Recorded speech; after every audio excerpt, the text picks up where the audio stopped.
Hello, and welcome back. Today we've got some exploring to do.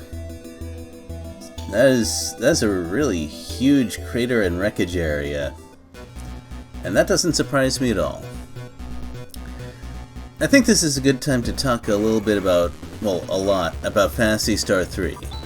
I've trash-talked Phantasy Star 3 a bit, and just to be clear, that's because the game deserves some trash-talking. But I'd like to think I wouldn't play a JRPG 4 times in a row if everything about it was complete garbage, so I'd like to explain what captured my attention.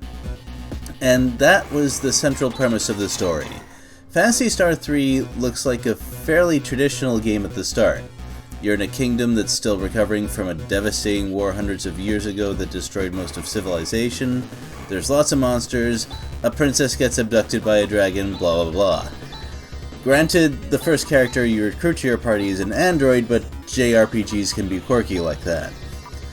But then you find increasingly strange things, such as the various worlds you travel between are connected by these high-technology metal tunnels and walkways. Each world is flat and is surrounded by an impenetrable wall. You change the position of a moon with a freaking switch in a building. And finally, you make the discovery that these worlds are not actually planets.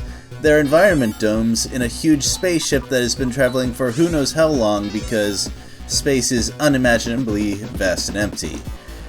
That war I mentioned was so destructive that people were focused on just survival on whatever patches of land they could use, and this went on for so long, over so many generations, that almost everyone forgot they were even on a ship and most of the technology was forgotten too.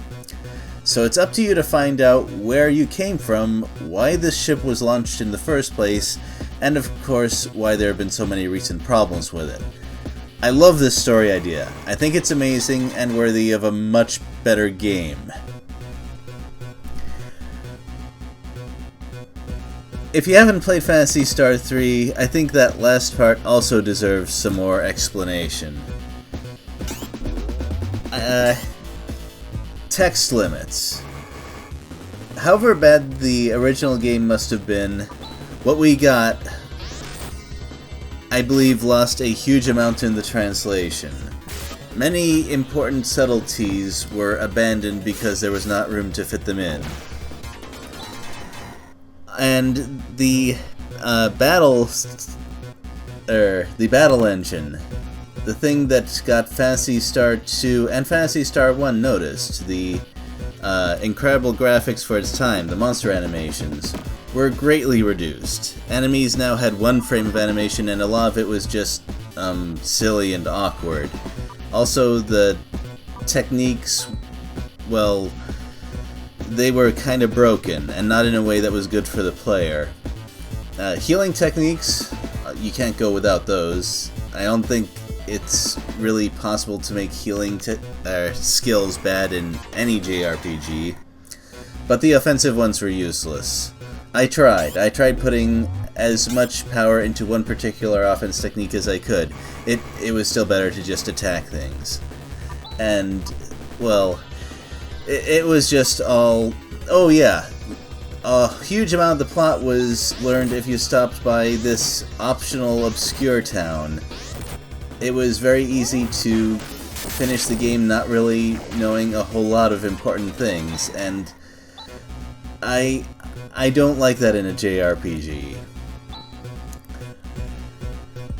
Well, this dungeon is not very long. Those whistle enemies that you saw a little while back are the only enemies in the game that resist the Chaz damage type. This room is worth exploring for a little bit because those tracers, they give a lot of meseta for each one you kill at this point in the game, and we are going to need it.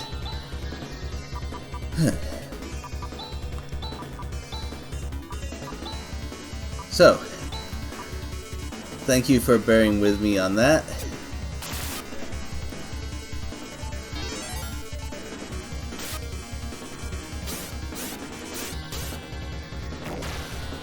Well, Rika, I didn't really explain how she worked. Her techniques are all healing based, but her skills are offense based, which suits the game system very well.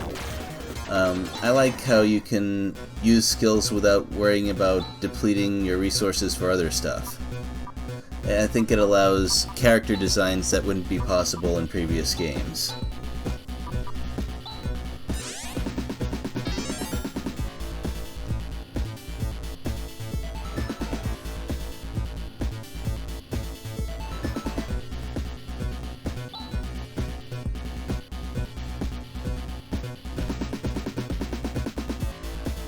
That's right, move over, Chaz. Is Rika the lockpicking lawyer of computer codes? Because that would be pretty cool.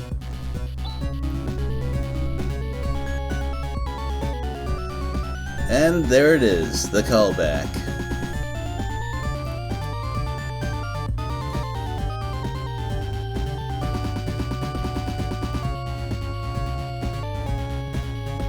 My understanding is that originally Parma was supposed to be destroyed by by colliding with a full-sized moon as opposed to this vaguely worded artificial satellite thing. And that makes a lot more intuitive sense to me. The satellite, as far as we knew, was a prison satellite, and I have Parma is a little dystopian, so there's no telling how big that thing actually was, but some kind of perspective given by the game would have been nice.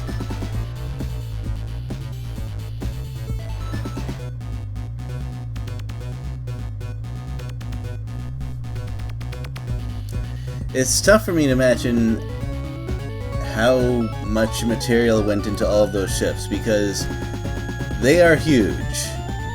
They are more than big enough for one of those to be the setting of an entire game. The name of the ship you're on is the Alyssa 3, by the way, which is definitely a nod to Phantasy Star 1 because the Japanese name of the main character was Alyssa. However, Phantasy Star has always kept a strict 4-letter limit for all of its characters, so that explains some of the name changes. Not all of them. For example, Grizz was originally called Pike in the Eastern version, and I have no idea what the deal is. Pike seemed like a really reasonable name. Moving on.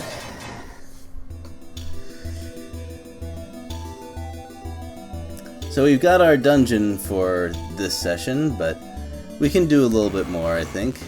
After all, that was pretty short, but it was definitely worth doing. That ceramic mail is not only a nice step up, but it's going to save us a fair deal of money.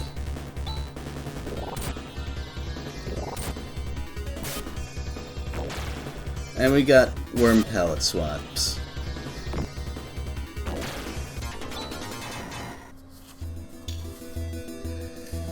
The next town we're going to is called Ido. Or I think that's how it's pronounced. Ido has a lot going on, and we're not going to cover every last bit of it in this video.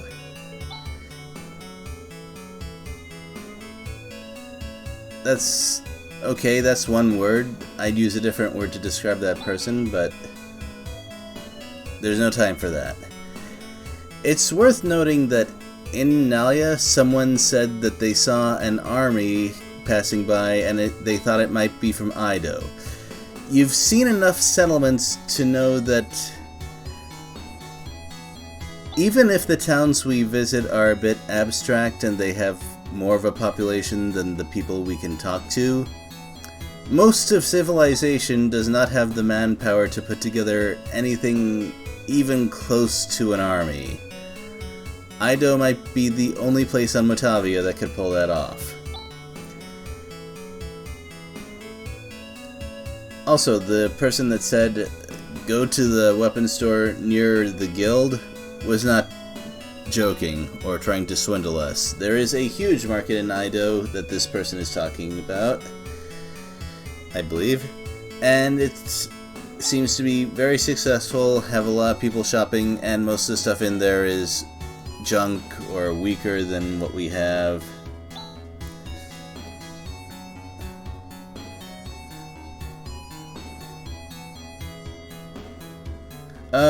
If it's a player character hunter, I'm sure that you would find someone.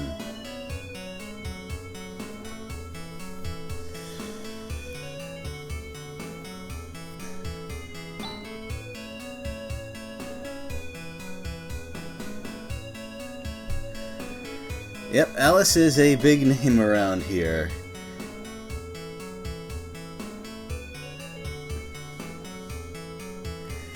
And I have mixed feelings. I do agree that you cannot just wait for work to fall into your lap. On the other hand, if you have a super mercenary that's picking up all the jobs before anyone will even talk to you, that seems a touch unfair.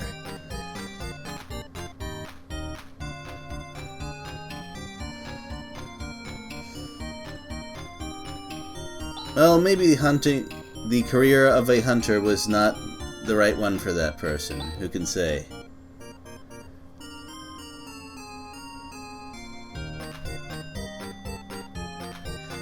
And in this bar we learn that hunters are generally viewed as shady people, which I can't really say that isn't understandable.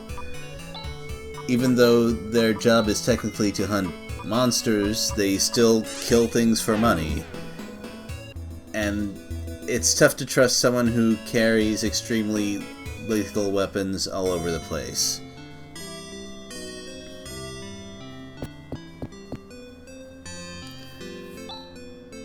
We forgot to talk to these people, so thanks to Chaz's teleportation, that's not a problem. And I'd like to add, I really appreciate how the designers gave the main character the dungeon escape and teleportation skills so that you are never without them for the rest of the game. That saves a whole lot of frustration.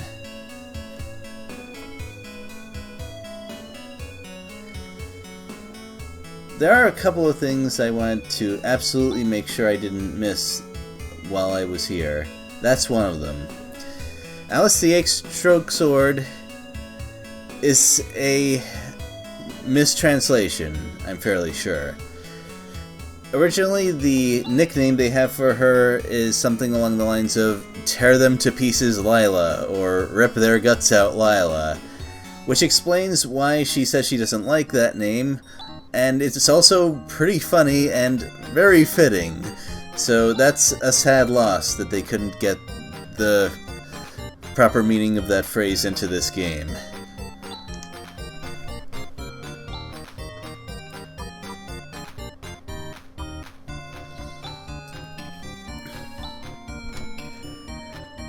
Ceramics. I want everyone who can have ceramic mail to be wearing it before I'm done here, which is why finding a suit on that last dungeon was very helpful.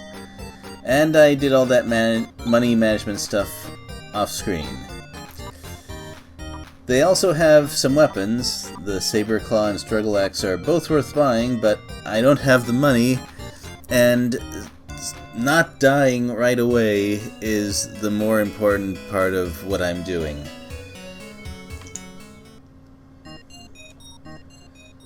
That is a good policy in general, but especially for what I'm going to do next. If you've played this game before, you can guess already. If you haven't, you're in for some fun.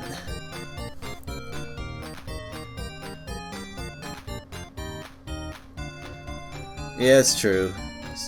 Video game rumors tend to be true. It may be because Alice is a person that no one will mess with, as noted by a person on the way here, but we haven't really seen any hunters do actual shady stuff. Which isn't to say that it never happens. There may very well be a couple of hunters that can be persuaded that, oh, actually, these people on this list are the real monsters and I'd like you to deal with them. Is that the ranch owner that I had questions about before? Yeah, sure is. Surprisingly, the problem is not that the worms escaped and we need to go deal with them before they destroy the town. But if you are familiar with Dune, you can probably guess that sandworms do not stay small forever. I'm actually rather impressed that this person managed to care for sandworms as well as he did, although perhaps that was not actually a thing to everyone's benefit.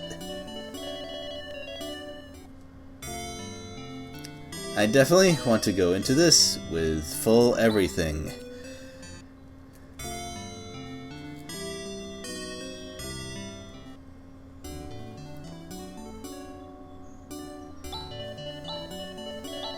And why am I saving? Because even if you are fully prepared, even if you're careful about what you're doing, there's a little randomness involved that can cause the problems. Like this. Just take this in for a minute. The sandworm is very fast, so after it hits someone, you cannot reliably get a heal off on them before they're hit again. Although I try. I try. And Han is my main damage source for this fight, so losing him is a very big deal. Now that I look at it in the recording session, I realized that I forgot something important. Alice has the Saner spell, or however you pronounce it, which increases the agility of everyone in the party, and maybe that could have made things easier? I still don't think that would have consistently made me able to heal before the sandworm could move, but it would not have been a bad idea to at least try it. Unlike debuffs, buffs are reliable and useful, and I can't believe I forgot that. The excuse I'll use is that it's been way too long since I previously played this game.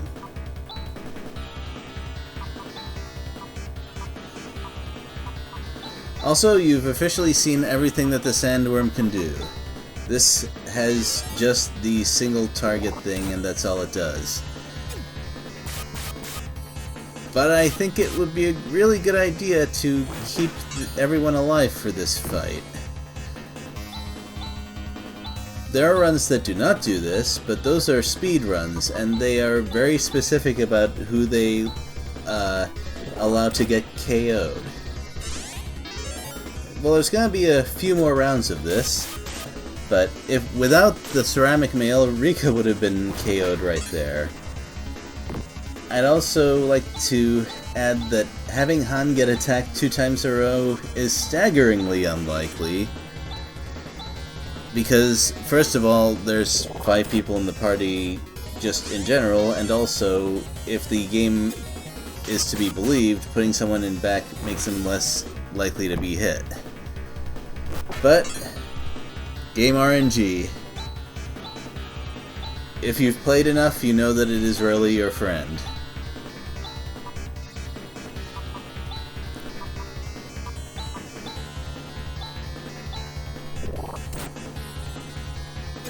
When you finish this job, sandworms outside get the ability to call or turn into a full-sized one, provided that there's only one remaining and you leave it alone.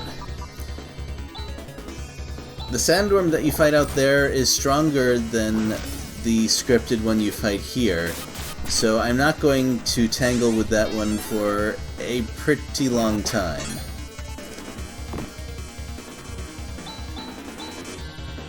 It is, of course, worth doing so, because you can probably guess how much experience you would get for trying it, while trying and succeeding. It's just a matter of, can it be done?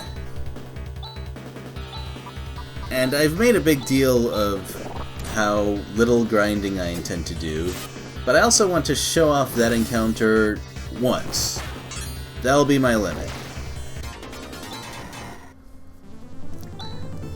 I was getting pretty low on resources to attack with for some of my characters, so I'm glad that ended when it did. Also, the longer the thing would go on, the higher the chance of something unfortunate happening. And look at that experience gain! I barely know where to start.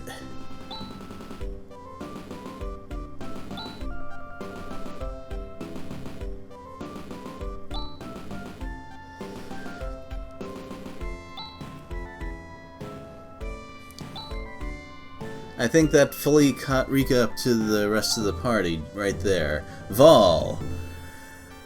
Vol is a big deal. So is Gyres, but first, Vol is an instant death attack that is very highly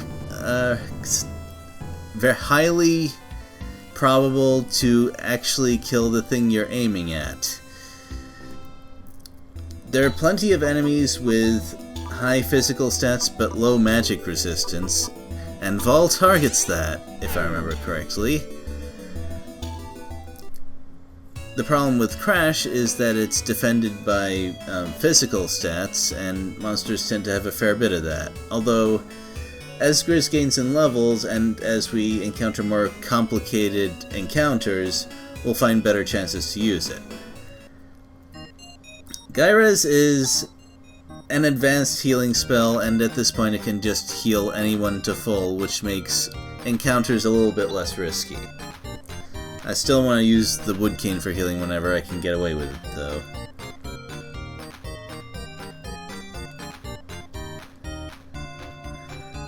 I felt kinda bad for taking that amount of money off of him, considering the effect 1000 Meseta had on Han. I can't imagine that that guy had a whole lot of money to part with after the ranch failed. But you never know.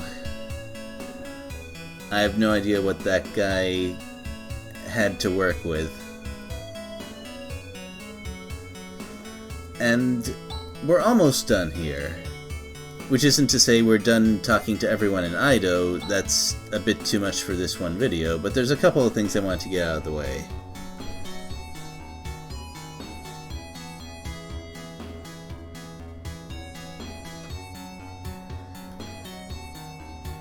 Well, this is definitely an Alice lore town. She works here and lives here, but doesn't like the place very much. I guess that makes it handy to have a job that requires you to travel a lot.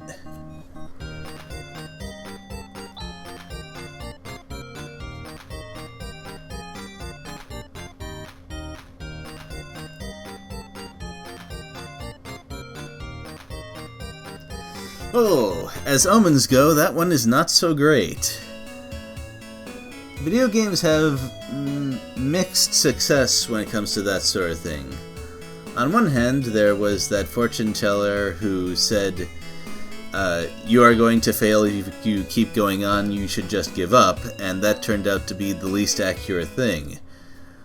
On the other hand, and more to the point, in Phantasy Star 3, fortune tellers tended to be pretty accurate. So, I don't know, guys. And here we have Alice's house, which is very spacious and well equipped. Although that's not too surprising, all of the evidence in this town is that she's doing very well for herself. And we have the only cabinet in the game that Chaz is willing to open. I like the game's I like how the game makes it very clear that if you want to open a thing that has valuable stuff, it needs to be a treasure chest that is in a dungeon. Or cave or similar thing. No robbing houses. There's also a neat little bit of flavor of how Alice and Chaz live when they're off duty, and all that stuff. And that's all I got. Next time we're going to have more stuff happening, do not you worry. Until then, I hope you've enjoyed the videos, and I'll see you next time.